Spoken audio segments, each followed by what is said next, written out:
Are you ready to unleash your full potential? Hello and welcome to the Peak Performance Hour, where we dive deep into the secrets of success and empower you to take your life and career to the next level fast. I am Susan Urban, your host and peak performance coach, and I'm here to guide you on a transformative journey toward greatness. Each week, I will tackle your burning questions and provide live coaching sessions that will propel you toward your goals at lightning speed. Now, whether you're striving for better health, greater wealth, or more happiness, I've got the science-based strategies and proven tactics to help you achieve it all. No dream is too big, and no challenge is too daunting when you have the right mindset and the right guidance. So buckle up and get ready to shatter your limits. And join me as we embark on this exhilarating quest for peak performance. Your extraordinary future starts now.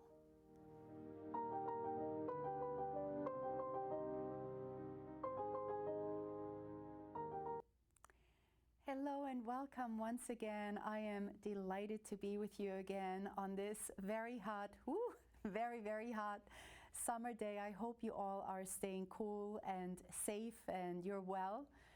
Staying hydrated, very importantly, because after all, we're talking about peak performance, and to achieve peak performance and maintain our peak performance, we also must make sure that we have the right nutrition, the right hydration, sleep, rest, and all those good things, right?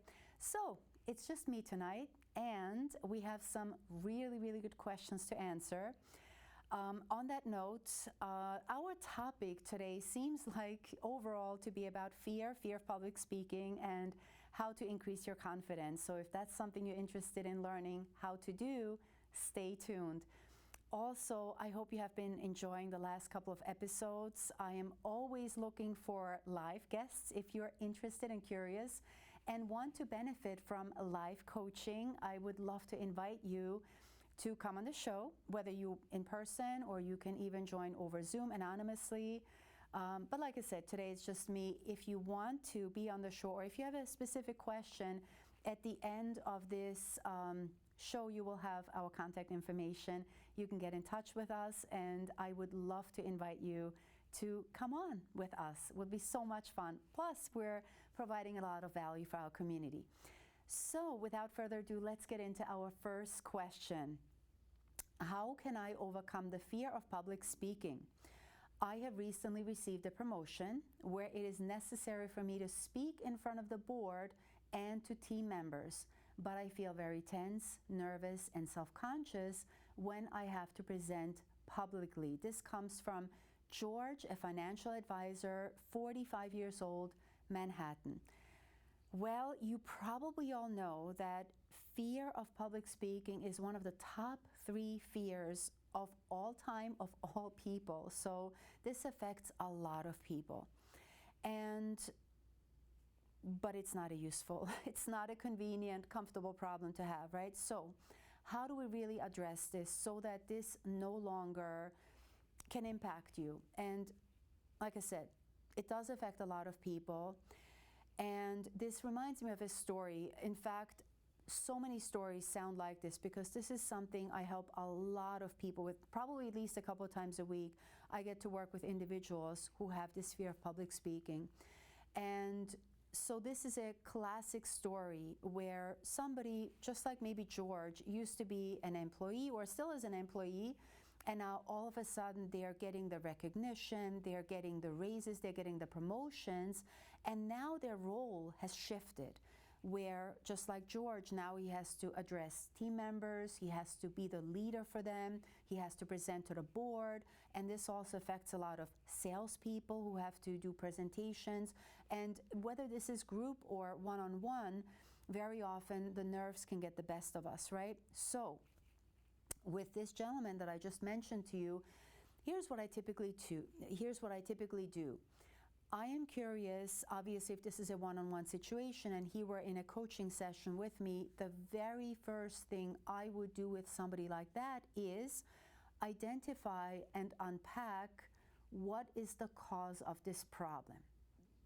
Because here's what's important to note, and this is something I ask every single person who has this issue, because this is important. There are two things. One is competence, meaning chances are you probably are very competent in your field. You probably know your stuff. You probably know what you want to speak about. You probably know your material, and therefore you are already a pro in your field. So it's not for lack of information or knowledge or competency, right? And if, of course, if that's the case, if you don't feel like you're prepared enough or you don't have the knowledge, well, in that case, I can't help you, because that just simply means you got to gather more information about your particular craft so that you can present with the right information. But again, my clients, they already have that under their belt. It's like, I already know my stuff. It's just that when it comes time to present, I freeze up, I close up. Some people have panic attacks. It's a really, really big problem.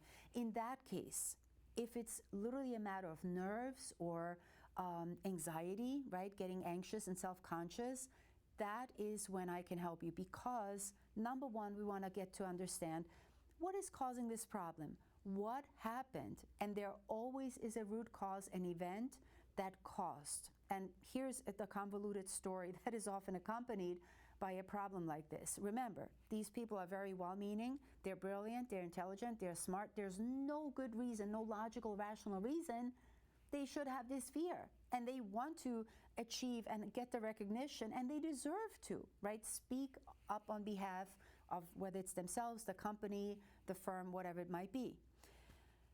And so often, when we get to the root cause, we will find that we get to a scene. This person might be 5 years old, 7 years old, something like that, younger, older.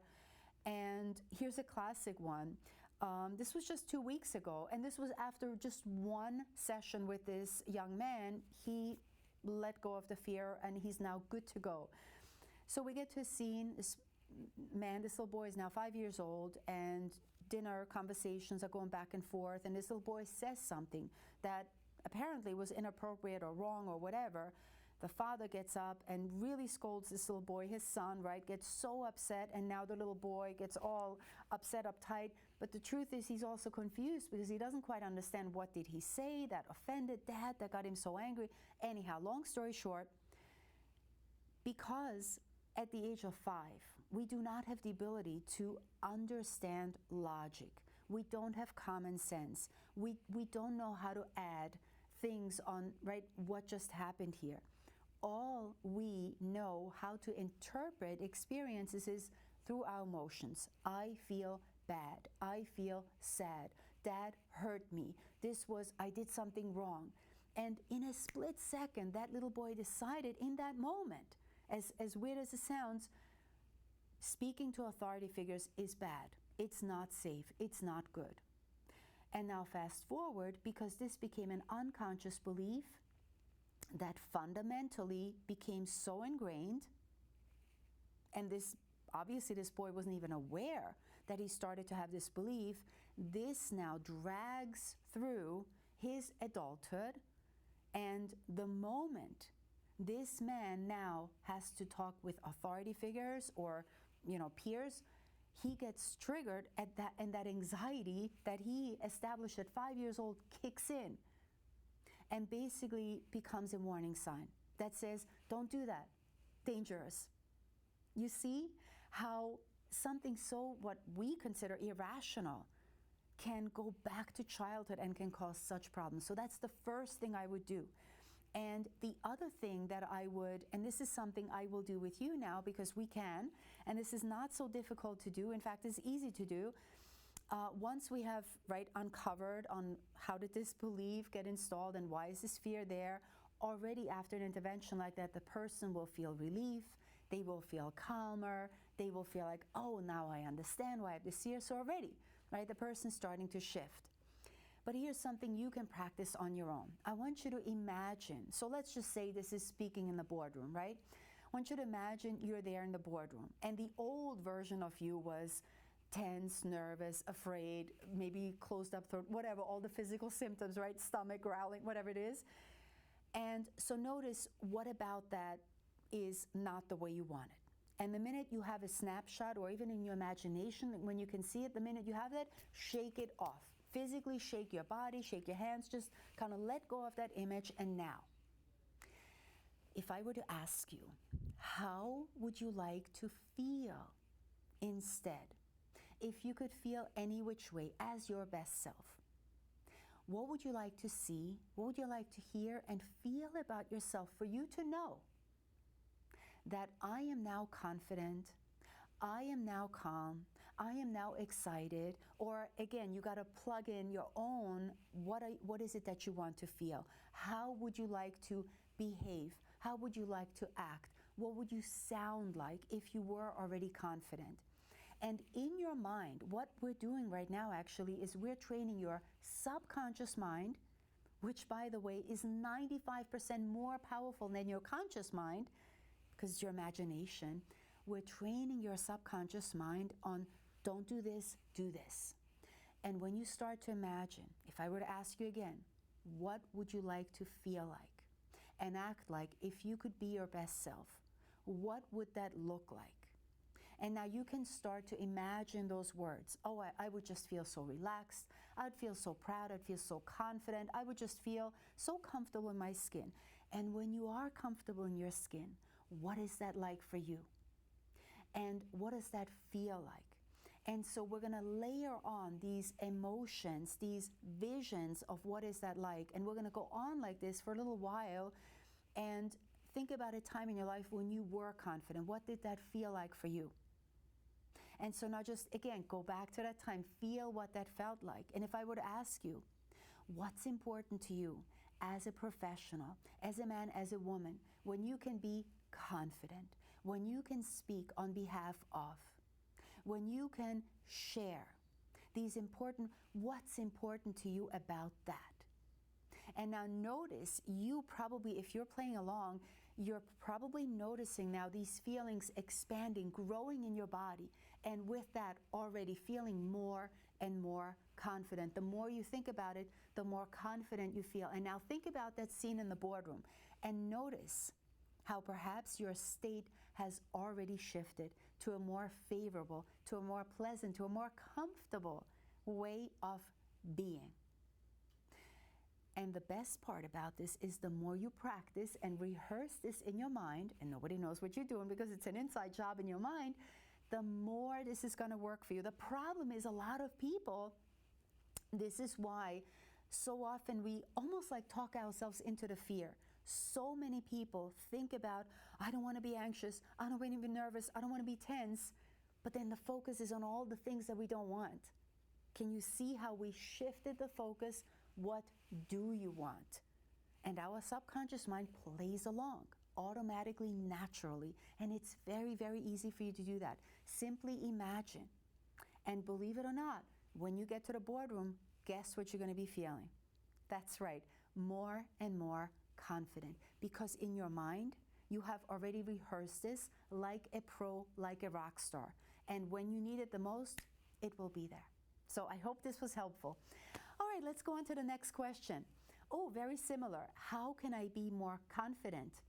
I find myself comparing myself to other professionals all the time and feel like I am not measuring up. It impacts my self-confidence and self-esteem. This is from Joanne. She's a business owner, 52 years old in Roslyn. Very common as well. Okay, first of all, I think it's very normal, natural, organic for us to compare ourselves to other people. Think about it.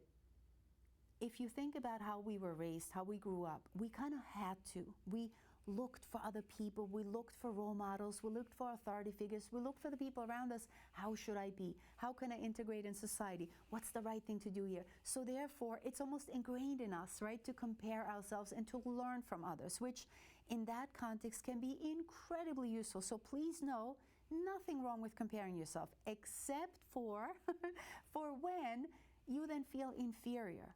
compared to other people. So here's how I like to utilize this idea of comparing ourselves in your favor. Here's what you can do.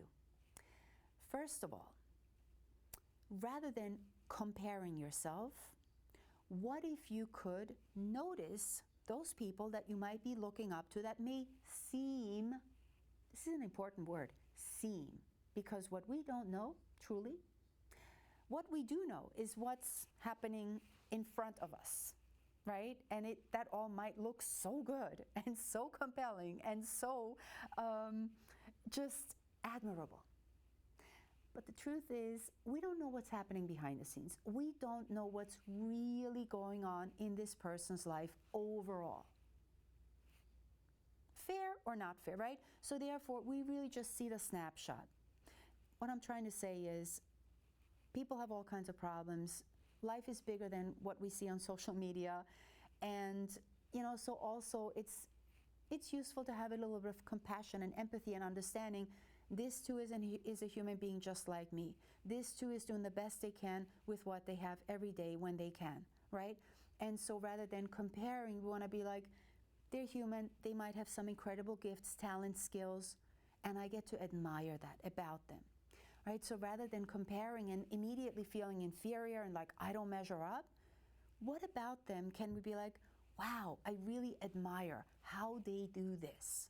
And literally, almost as if you could borrow that trait, that quality. And here's an interesting, I'm just going to make a left turn here. Wonder if you know about this term called perception is projection. What that means is anything that you see or sense in another person that you admire is also already inside of you. Otherwise, you wouldn't be able to perceive it. So can you see what that says about you? Right? So maybe you admire this person because they're such a great public speaker. Well, guess what? That means you also are a public speaker. It just might mean that maybe you haven't practiced as much as that person yet. That's the difference. So imagine if you could see these other people and say, oh my gosh, I really appreciate this about them, and that is what I could also achieve, and this is how I could also become. And rather than comparing, looking up to them and saying, hey, they're actually an incredible role model. I want to emulate them, right? And so that in itself just changes how you feel about that experience with that person. And that whole perception projection thing also, notice what is inside of you also, because you have noticed it in another person. There's greatness in all of us. And for the fact that you have recognized that greatness in that other person means it is also inside of you. And this might be an invitation where you want to develop it. And the other thing that's really, really important to consider here, which I think a lot of people don't do enough of, is to immediately also go inside and ask yourself, what about yourself? What about you is absolutely incredible? What about you can you be proud of? What about you can you celebrate? What about you have you or should you congratulate yourself for and tell that you haven't? We are so quick to point out the bad things, the negativity. Oh, you should have done this better, and you should have done all the beating up that we sometimes do, which I no longer do because it doesn't work, right? And I tell my clients, please don't do that. If that worked, I'd say do more of that. But that whole scolding, blaming, shaming, it just leads to more negativity and more negative feelings. And the truth is, we actually learned that in our childhood. And they told us to be humble. But the truth is, you also, nothing wrong with criticizing ourselves and sort of calling out and saying, where can you improve? Where can you do better? Nothing wrong with that. But also to stop and focus on, what are you doing really well already? What are you really knowledgeable in? What are you talented and skilled in?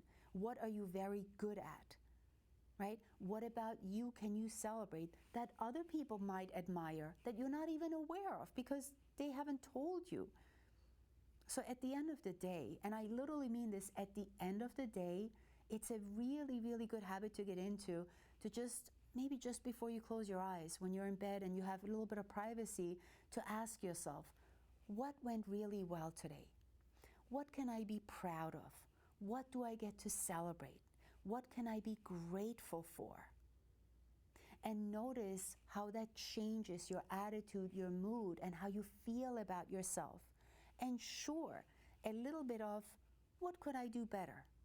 If I could redo one scene, or maybe 2 or 3, how would I redo that? How could I improve? How could I embellish? How could I refine that particular thing? And that will, by the way, now as you're going off to sleep, your subconscious mind now has a job to help you make tomorrow even better because of all the lessons and all the learnings you have gained just from today. And if you do that every night, I promise you your life will change in the best way possible. And then rather than comparing yourself to other people and feeling bad and feeling inferior and making, calling yourself, not good things, notice how your own self-talk and how your own relationship with yourself will shift and change in a beautiful way. And you will be happy to spend time with yourself. So I hope this was helpful. And finally, the last question. Another juicy one. How can I believe in myself more? Everybody is cheering for me and motivating me, but secretly I suffer with self-doubt and insecurities. Mike, newly self-employed. Congratulations, Mike. New Hyde Park, 35 years old. Well, needless to say, these are all very common issues that I think a lot of people have. Now again, I'm going to go back. These insecurities and self-doubt, believe it or not, most of the time, it doesn't even have anything to do with today and your accomplishments from today. Most of the time, believe it or not, we might be focusing on self-doubt and insecurities because long time ago, and for a very long time most likely, our mind is reminding us of all the times we might have been lied to and cheated on and rejected and bullied, and the time when in the schoolyard those kids didn't want to play with us and those kids didn't talk to us, and people laughed at our outfits and people ridiculed our haircuts, and all the different ways, especially in childhood. And every one of those moments really stung. Not only did they sting, but subconsciously we remember those moments, and then we hold on to those emotions because they were so hurtful. And then of course that can cause us, and please listen to this is so important, a lot of these moments caused us to actually unconsciously, you didn't do this on purpose and you didn't do this deliberately, so please give yourself a break because you probably don't even realize you did this. But many of these incidences, and even when our parents, so many clients tell me, my parents told me I will never amount to anything. My grandparents said, if I don't become a doctor, they will never even talk, things like that. Just really cringy, and again, don't want to get into people's family business. But so much of that criticism and those expectations and fitting in and conforming, a lot of times when we felt like we didn't because somebody's opinion didn't, right, we bought into that opinion. Remember, it was just somebody's opinion. The bully, that was their opinion. 1 out of 8 billion people. But because we didn't know better then, and because it affected us so deeply, we believed them. And unless we clean out those weeds, so to speak, right, these moments and these memories can often have such a long hold on us that carry into adulthood. And then we wonder, hey, I'm perfectly educated, I am smart, I'm brilliant, I'm intelligent, I have all the right accolades, I have 5 stars in front of my name, I have the black belt. We think we have all the right. Why do I feel insecure and doubtful? Even though evidence suggests that I totally deserve to have this business, Mike, right, newly self-employed, and you have a team that you need to lead, and you have so much responsibility, and you probably have a family and the breadwinner, and you want so badly for this to work, and you work so hard, and you're generous, you're right. You have every right to feel good about yourself and to believe these people that are actually behind you and next to you, that are cheering you on, that are edifying you and glorifying you. Why not believe them? Because chances are they have been with you. They have seen you through the good, bad, and ugly. You probably don't have any ugly. I have a little bit of that, right? So, and yet they're still there, right? And so often we don't even notice or appreciate the people enough that are right in our corner, that are, generously and consistently cheering us on and saying, "You got this, keep going, thank you." And if we were to focus a little bit more on those people and say, "You know what, thanks for believing in me. Your generosity, your kindness lifts me up. It encourages, it empowers me. And with that, you can empower yourself." And instead of believing in all those naysayers and energy drainers and battery robbers, and there will always be new ones. It's not like, school life is very much like adult life. I mean, let's face it. There are always people who are going to criticize us, right? And have a problem with whatever, our hair color. Those are just people's opinions. And if you continue thinking about what's important to you, right? What are your priorities? What are your intentions? And stay focused on that, and stay in your lane, and stay committed to that. And every once in a while, look behind you and realize how far you have come and all the hoops you have jumped through to deserve to be here. Then you have no reason to be insecure and to be doubtful, and every reason to stand up every day. Imagine waking up every day, you open your eyes, you feel excited, you feel ready to go, you're curious about what's about to happen, right? You're ready for the adventure. You know you have paid the price to be to where you are today. And notice what you're feeling as you're waking up like this. And I'm watching the timer because we got 40 seconds, but we're gonna use those 40 seconds. Notice what that would feel like for you. At the same time, remembering that you have people in your court that are there for you and with you. And what would that feel like? So having said that, what is the smallest thing you can do based on our conversation that will create the biggest impact this next week? I'd love for you to get in touch with me. Leave me some comments. Let me know what questions you have, and I would love to have you on the show. Thank you. Stay cool. Stay safe. See you next week. Bye-bye.